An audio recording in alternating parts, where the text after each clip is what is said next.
cheer you. So that's tomorrow.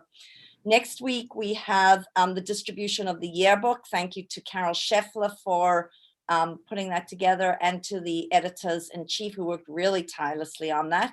We're going to distribute the cap and gown, and then we're going to have an opportunity for students, for seniors, to get their photo taken in their cap and gown. So make sure that you come dressed appropriately and do your hair in the way that you want it.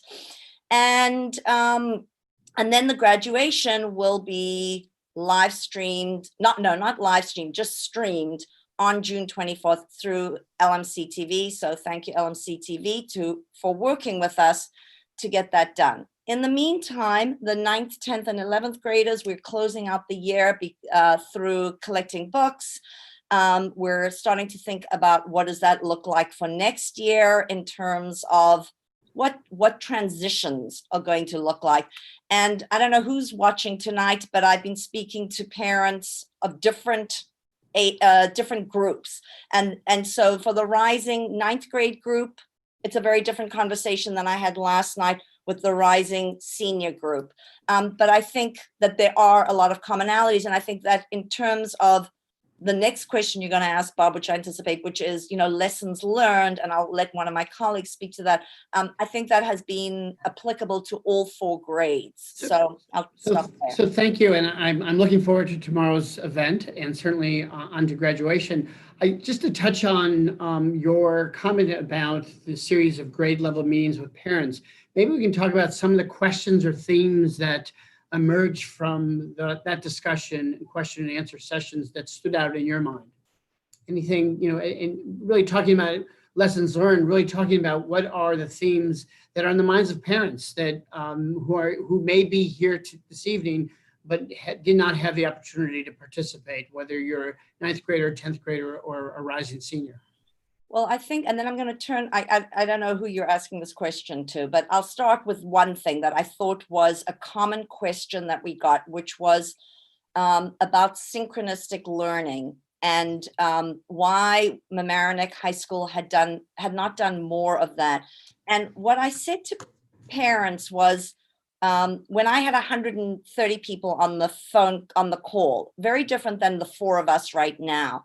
So when there are 5 by 5 and 25 squares, and a teacher is then talking about or teaching about westward movement, which is what I spoke about yesterday. You want to show a map, you want to show a political cartoon, the faces fade away, you don't see you don't have the interaction that you actually would want to have in a synchronistic class. And so I think one thing is, we have heard parents and we've heard students. We know that if we are in some kind of a situation like this next year, and we do have to do distance learning, that we are going to have to figure out how students have an opportunity to interact with teachers. We think that there's probably a time and a place where a teacher might just simply do a lecture, and it might be live, and there will be 25 kids. But what we know is that the whole point of kids wanting to see their teachers and teachers wanting to see kids is that I can look, oh, Jenny got distracted over there, and I can say to her, Jenny, oh, what are you thinking about right now? Or Lena, you look puzzled. It's very hard to do it when you've got that 25 squares. So I think that is the work that we're going to have to do this summer, is to figure out how do we break kids up into smaller groups so that teachers can actually do what they need to do, and students can get that emotional connection with this person on a screen. So I don't know, Lena and Jenny, if you have anything to add to that. Yeah, I mean, I think I would add this in terms of the lessons learned. Part of it is that the need for, that personal connection, even amongst us adults. There were moments in the beginning when we would get on Zoom and we'd spend all the time, everybody just so happy to be able to see the other person. And so I think that one of the things that I think parents talked about too was the role of the guidance counselor. So I think we may need to, we're going to flush that out, and we're going to start to get more creative about the ways in which guidance counselors can help lead groups of students, because I think they've been doing a great job doing the one-on-one outreach. But I think we're starting to get some more ideas, and I know we're going to talk about it in a little bit, but we definitely are starting to get more ideas about just what are the possibilities for organizing with our guidance counselors. Lena, any? Yeah, I just wanted to, one of the questions that came up was, of course, the social aspect of school. And that is something that we are all concerned about, right? It's much more beyond the academics, but the social aspect, which obviously this pandemic has hindered. And that could mean, being with your friends, being with your teachers, could mean clubs, athletics, all of that. So there were questions around that. And unfortunately, that's one of the uncertainties, because we don't know what the regulations and what the situation will be, but that will be part of our planning process to think about clearly the social aspects. So I appreciate that. Maybe to kind of add to your comments, right at the start, as we were transitioning to extended school closure, I asked our Assistant Superintendent for Student Support Services, Dr. Nora Mazzoni, to organize a district crisis team. And at the time, there was concern about the well-being of our faculty, of students and families, and preparing for the worst possible scenario of a death or illness of our community. And in time, as we've put in protocols and certainly have organized and prepared for what I would say a range of crises, what we've learned from this is really taking a look at our family structures, our community needs, but also the social emotional well-being of our students, and to think moving forward how we are going to support students in the reentry process. And so what I would want to ask of you is that there's been a lot of conversation about the emotional well-being of our children and of high school students. And we've talked about isolation. We've talked about the need for socialization. What comes to mind as you think about the challenges in your personal interactions with students and families that we need to kind of discuss as a community in order to support these students well now and throughout the summer and when they come back in the fall?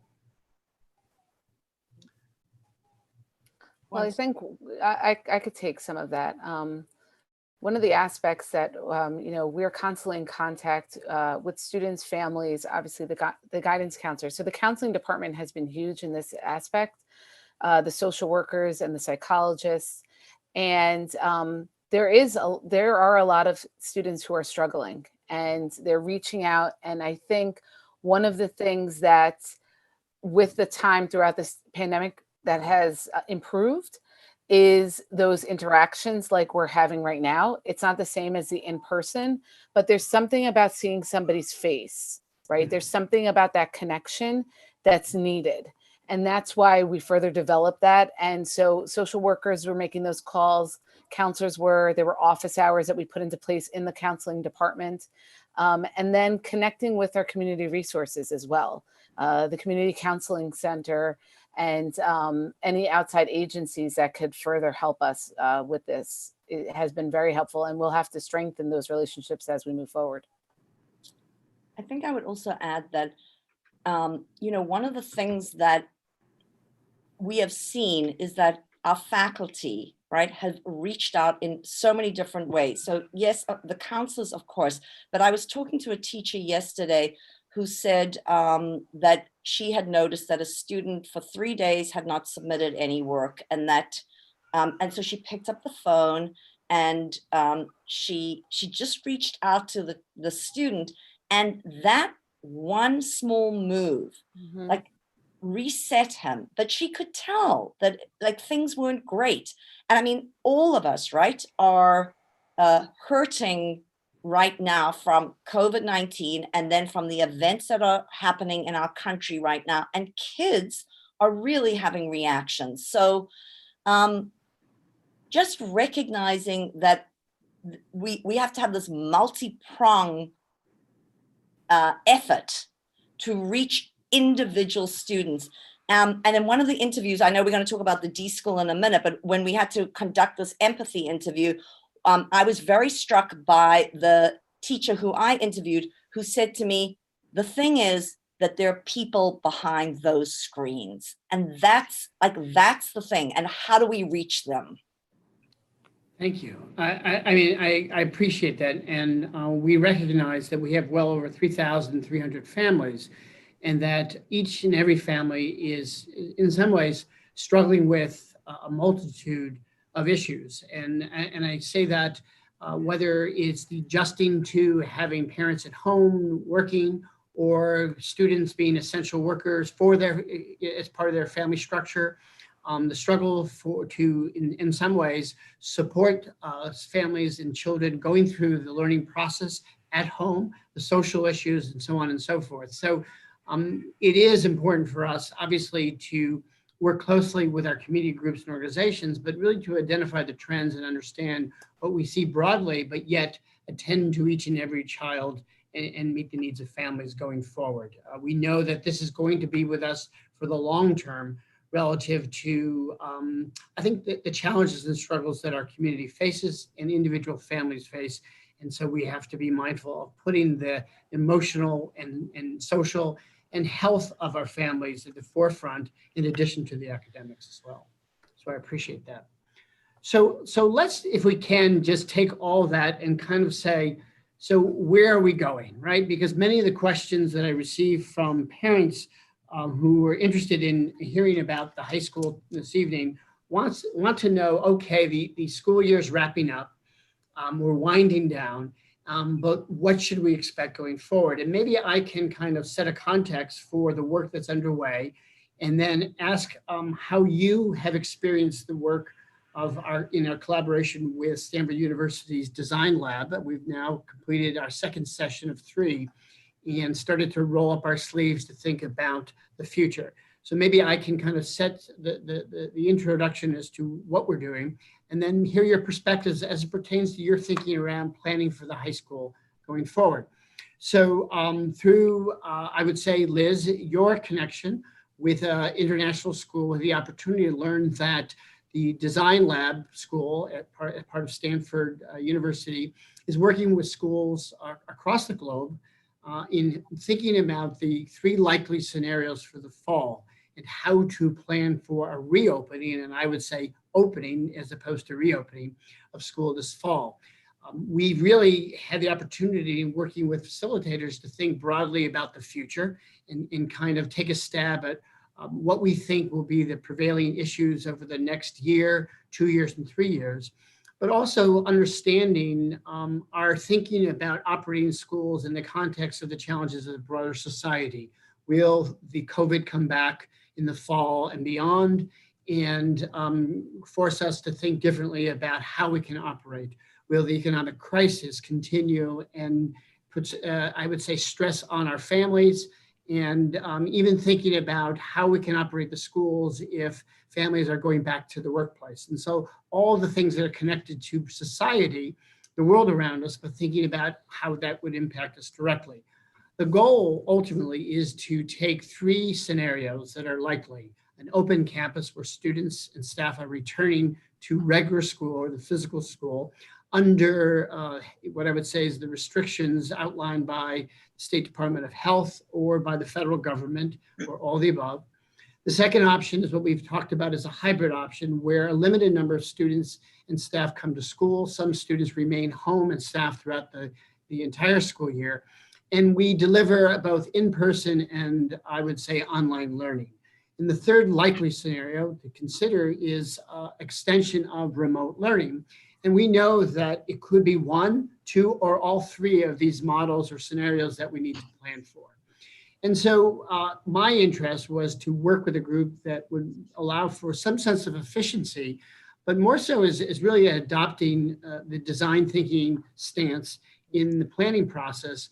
And to that, bringing in parents and students, teachers and administrators to really understand multiple perspectives and what we know from what has happened, but also how we can take that knowledge and think about building prototypes and organized learning going forward. So that is the broad strokes. And the ultimate goal is to do the following: to develop plans to operate the schools under one of the 3 scenarios, to be able to develop a communication strategy to be able to share and articulate what's expected for everyone associated with a particular scenario. So what does it mean to be a parent in a regular school model where there's health restrictions, and what does it mean to be a parent in a hybrid and also remote setting? What is the professional development that our teachers need, that our parents need, and our students need to understand in terms of how we help them navigate the particular scenarios that we're thinking about? What are the resources that are necessary to ensure safety?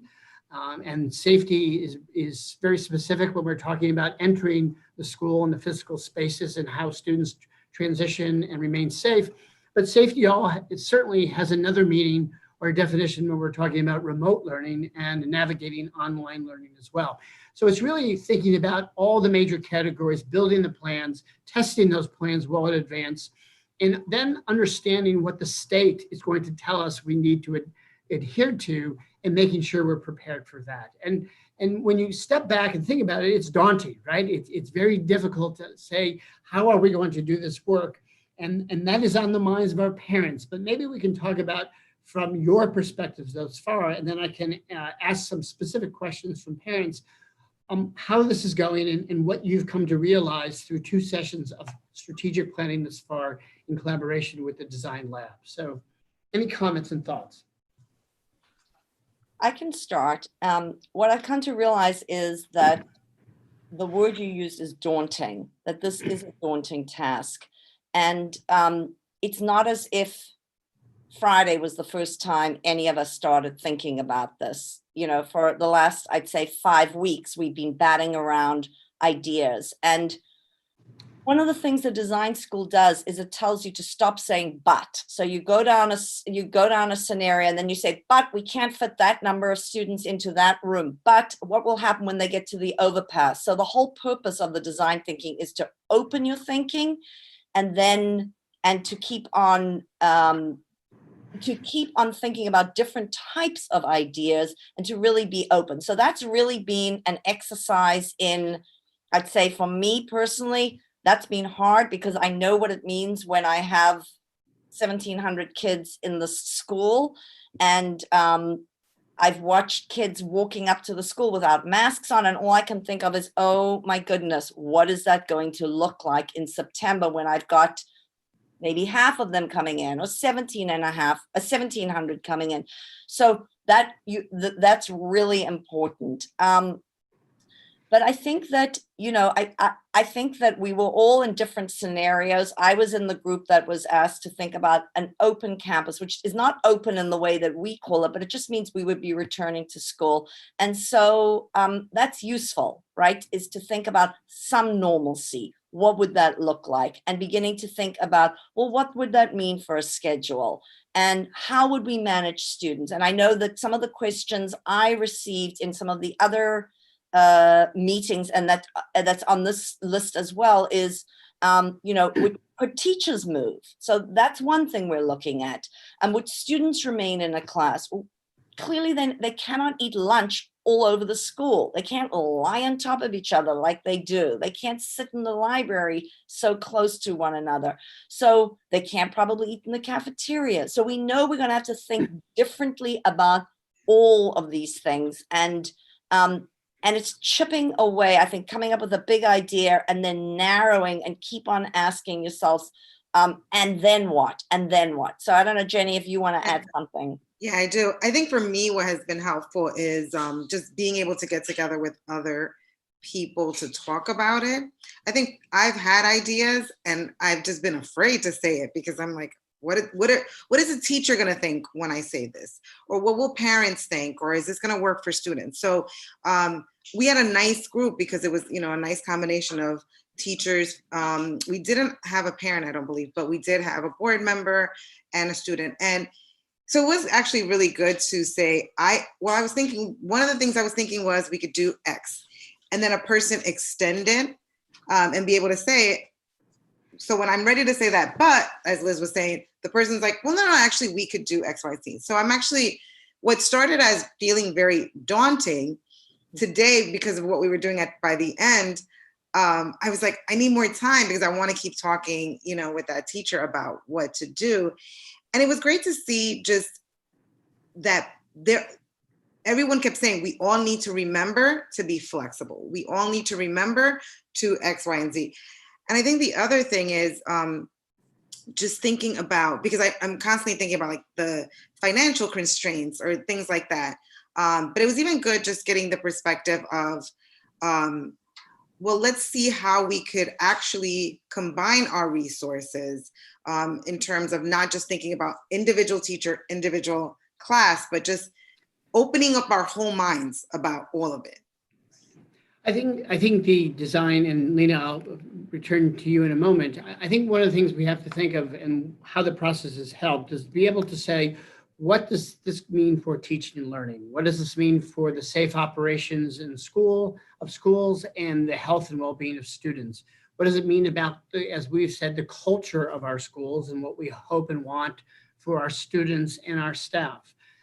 And in taking all of that and becoming very specific as it applies to operationalizing one of three different models for school, depending on the scenario.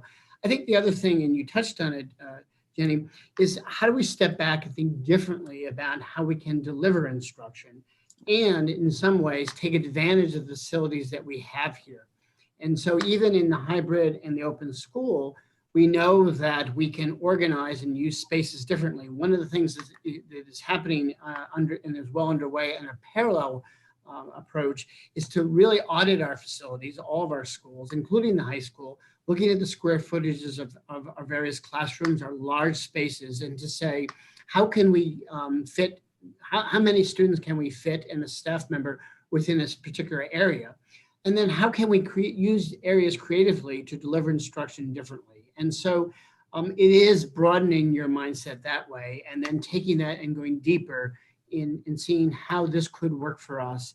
But also it is, finally, I want to say, studying what's happening across the globe. And we know there are a number of models of schedules of how various countries have now reintroduced students to school. And so how do we study and think about how any of those schedules would work for us?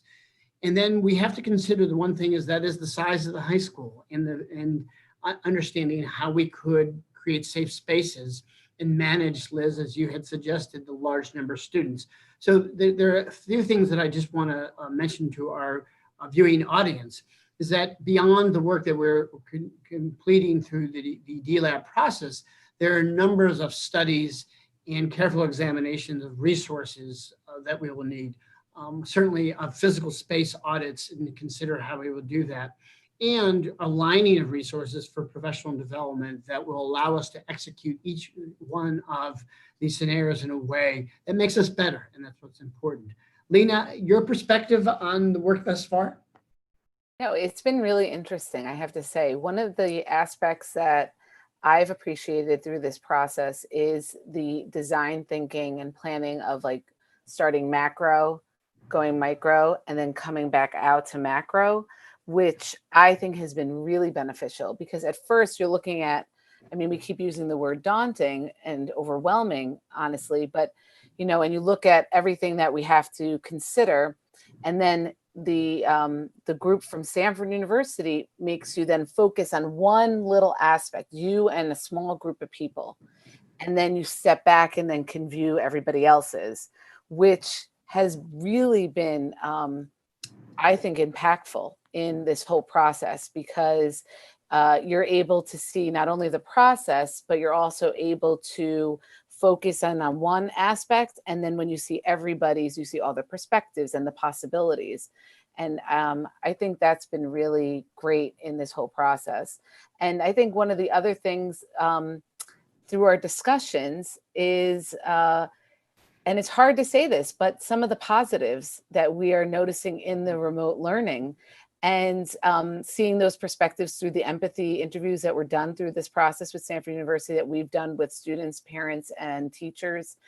And some of the things that came to light, like one student said, I have learned more about myself as a learner because I'm by myself more and I've had more time to reflect and understand how to approach assignments and learning. I mean, that's something that we could then learn from and build upon.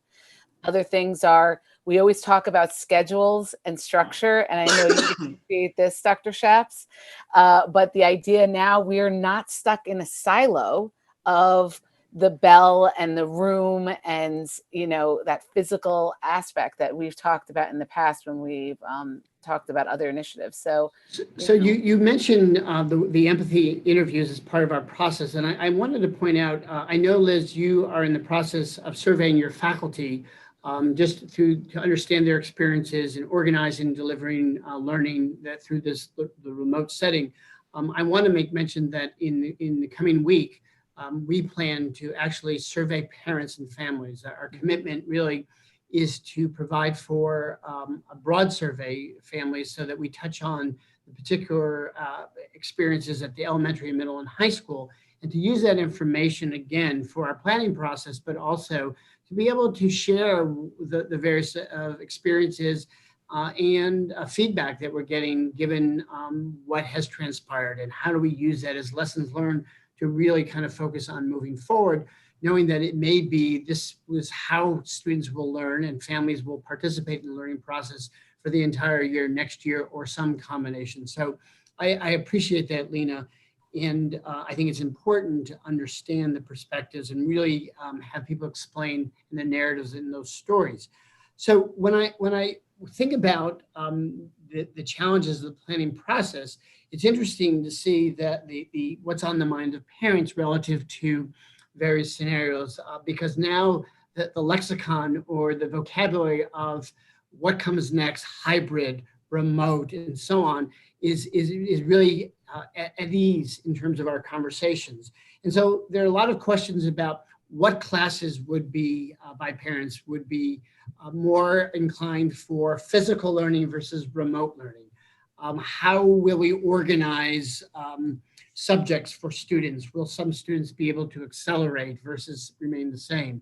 What about juniors and thinking about the college process and seniors and how we can support them and all the challenges? So I guess my question to you as the building administrators, how are we going to help in some ways parents and students kind of work through the myriad of kind of challenges or thinking when what they typically expect and anticipate may be completely different? And we talk about and the sense of agency, but agentive of kind of characteristics in our students.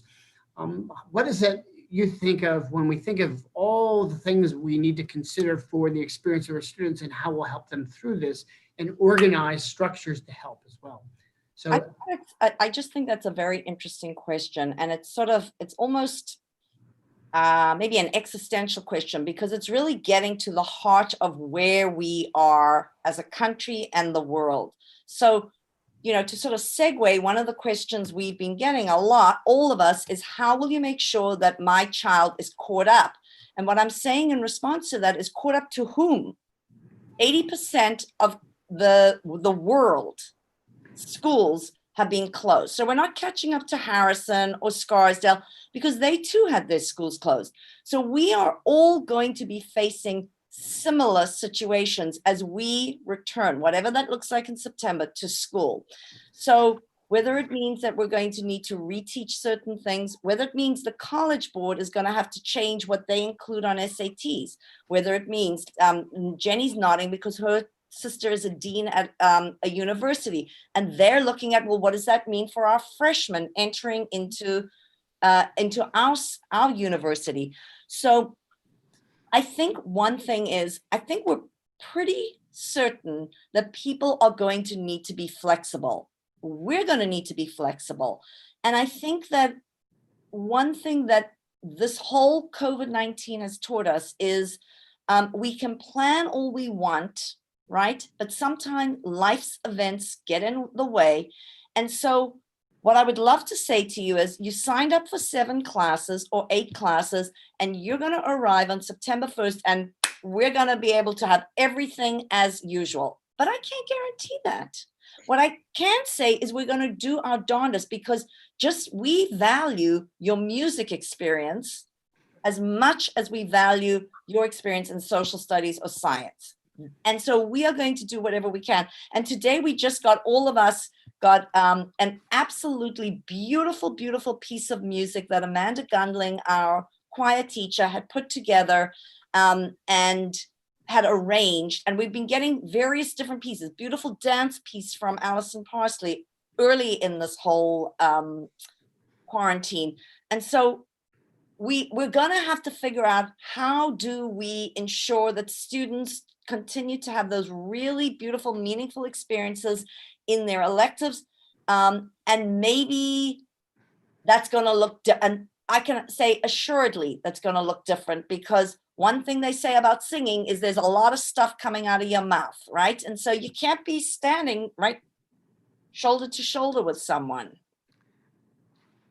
And I appreciate that. I mean, I think having that flexible mindset, but understanding and in some ways articulating what we hope to accomplish and what we expect for our students is really a starting point for our learning community. I agree with you, Liz. There are a lot of uncertainties.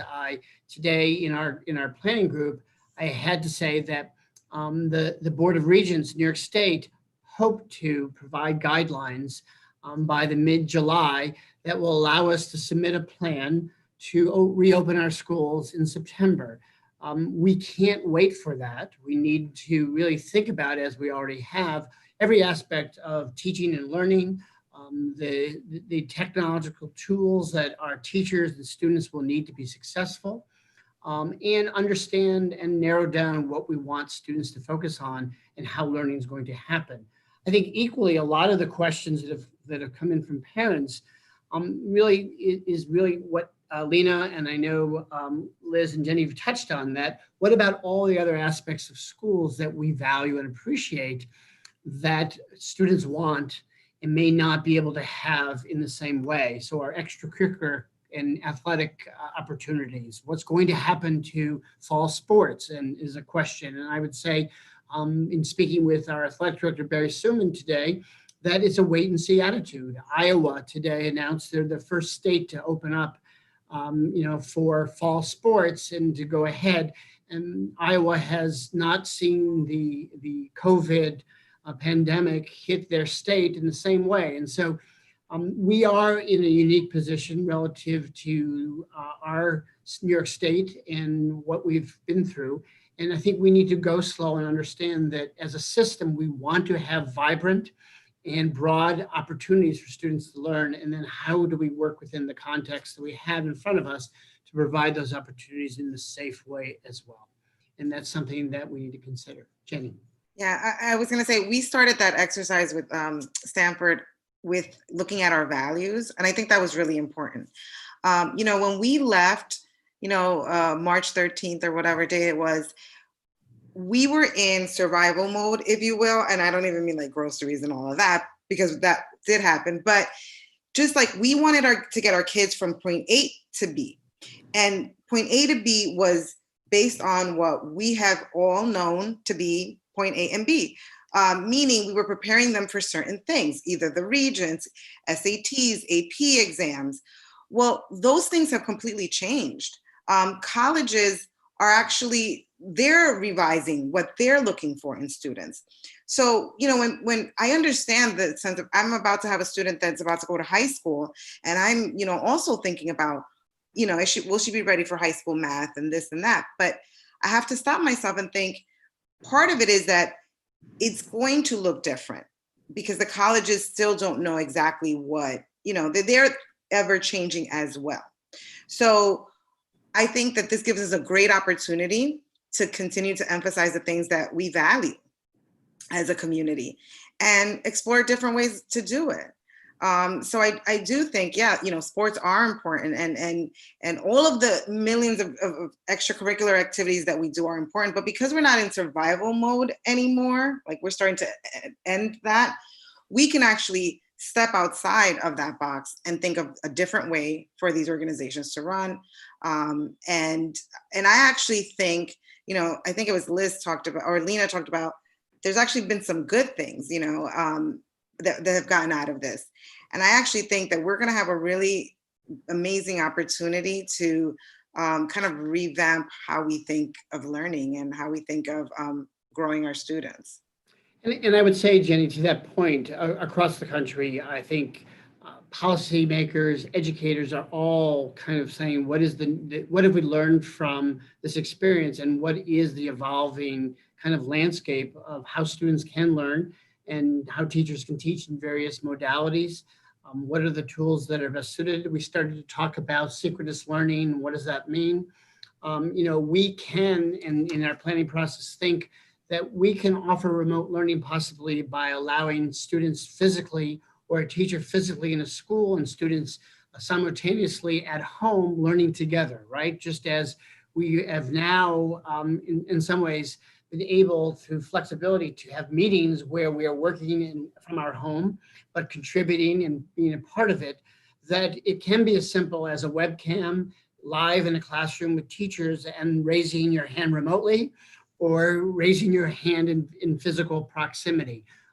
But it also may be as sophisticated as teachers taking the time, Liz, as you had mentioned, recording, pre-recording lectures, introducing resources, and then meeting with small groups of students at a particular set of time to deliver, what I would say, small group instruction. We know that through this process that the schedules of our families and our students, and when they work best, and when there is opportunity for quiet time, when you have multiple siblings, giving that flexibility to really attend to learning at different times actually supports for some of our students and provides the opportunities that in some ways have been difficult in a regular school. And so we do have to think about that new context. But also set expectations. So we know that our families, as I said to today, the certainty is they do expect us to deliver on a comprehensive, vibrant, and meaningful educational program in the fall, whatever the scenario. And how do we come to agreement on what that is, what we value, and what we can accomplish in the year ahead while the uncertainty still exists. And so I appreciate that. And I think many of the questions, and I just want to go through them and give examples where we don't necessarily have the answers tonight, speak to that question of uncertainty and the desire to want to know. So what will Regents' requirements be? How will Regents' requirements be handled if remote learning continues in September? Is a particular question. What classes will be offered in regular school versus better situated for remote learning? How will teachers respond and provide feedback on student writing? Will classes be smaller or larger based on the particular situation? So how will we handle security and deal with the entrances of our high school so that students are safe? And what resources or additional resources will be a part of the consideration, like hand washing stations and how students will eat lunch? These are all wonderful questions that are very important to answer. And I think, to circle back to the beginning, this is precisely what we've been thinking about, what we're working on, and what we need to define and communicate in the coming weeks as we move closer to the reopening of schools. And so I think what's interesting is that we all bring to this discussion unique perspectives that will help us find those answers. And that's the work that lies ahead. So I want to be mindful of everyone's time. And so as you now think about the end of the year, maybe we can touch on what you hope for our entering ninth grade students, what you kind of think about for our rising seniors. And also, if we can talk about how we hope to support our students who have been struggling and families as well as a school community in the weeks ahead as we plan for September. Lena, you start and then we'll go from there. Okay, sounds good. So first you asked about, I think, the rising ninth graders and our hopes, correct? So I think one of the things is, in one aspect, we are all worried in the sense that they're not going to have the beginning of high school experience that typically students would have. So my hope is, through this planning process, and no matter what the future or the model that we're going to have to follow, that it will be a unique experience for them, and it will be a good start to their high school career. And whatever that may look like, we want to make sure that it's still exciting and new and fresh for them, and brings a world of possibility to all the incoming ninth graders. For our seniors, you know, we are disappointed, we are saddened, and we are truly upset that they're not getting the end of the year experiences that seniors typically do. So in looking at how we can be creative in celebrating the accomplishments of our seniors, we are doing that now, and people are coming together in ways that we never imagined. And then we hope to continue to celebrate them when we're able to do so in person and closer together. You know, I think I'll add one thing about the ninth grade that we have been talking a lot about, which is, so when ninth graders come to the high school, first of all, they're always so happy. And when you ask why, because they love their free period, right? And they love the open campus. So, but they also learn very quickly about what it means to be in the high school and how to be respectful of the responsibility and that we give them. And so we're thinking a lot about, well, if they're not in the building, or if they're in the building, but they're not experiencing what their classmates who are going to be 10th graders experience, how do they learn what it means to be a Mamaroneck high school student? Because I think a very, very big part of our culture is that we have this relation, these kids who are so respectful of adults in the building, and adults who have really strong relationships with students in the building. And a big part of that is because we trust our kids.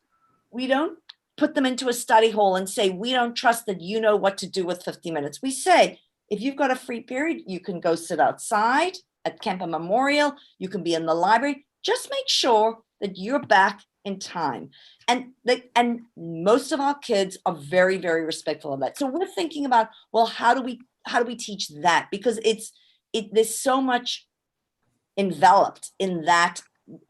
And you know, and I think one of the things that we're doing a lot of thinking about is that we spent a lot of time, our English and social studies teachers last year, starting our Facing History and Ourselves curriculum with our incoming ninth graders, which introduced them to issues of bias and racism and things that allowed our kids to open up and have conversations.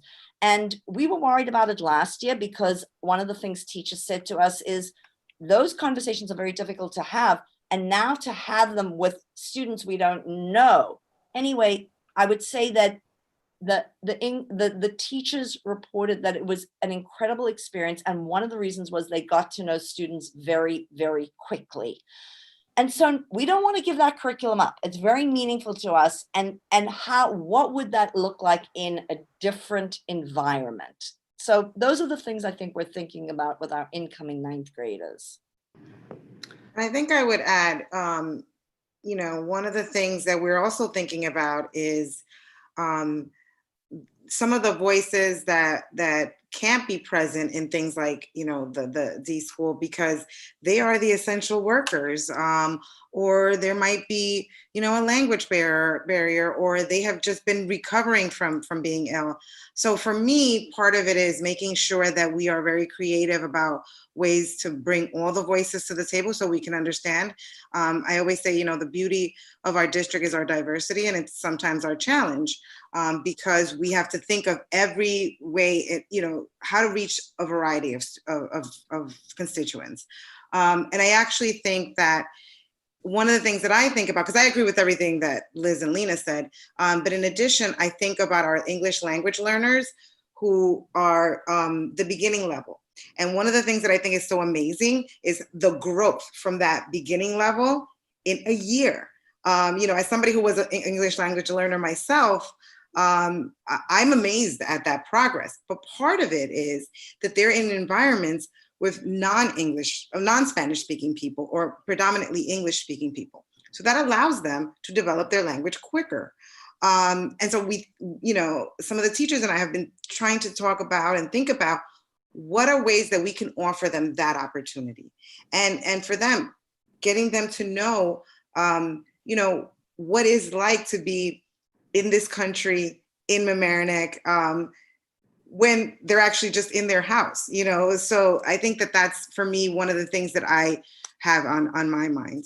And in meeting the needs of all students, I know that through our planning discussions, understanding the needs of students under special ed and in special programs, and the challenges of remote learning and not being able to, through the social part of learning, create the environments that students need that aren't necessarily there in remote learning. Well, I think, done a phenomenal job of adapting to and providing continuity of instruction, is understanding, as we think of the scenarios, to your point, Jenny, those individual needs of students and how to create what I would say vibrant and supportive learning environments in, whether it's remote learning or a hybrid or having students come back.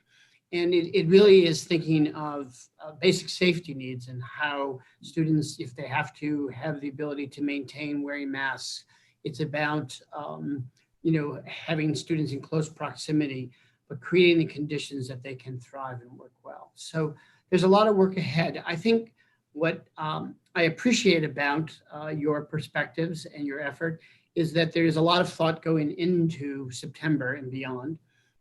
We will use the next few weeks to really focus on the lessons learned as we lean forward and lean into the sense of uncertainty by really building in the context that is aligned to our values, to the values of the high school, to, as you've all articulated quite well, what we think is important for our students when they leave us and move beyond into the broader world. And that is clear in our minds. I know it's clear in our faculty and staff and our learning community. And how do we make that happen in the near term as we look to return to normal, whatever normal is, but take advantage of the creative spirit that has come forward and to meet the demands of the here and now. And so with that, I'd say thank you for your efforts. I know we've kind of touched on a lot of subjects. I think, though, ending the year and the positiveness of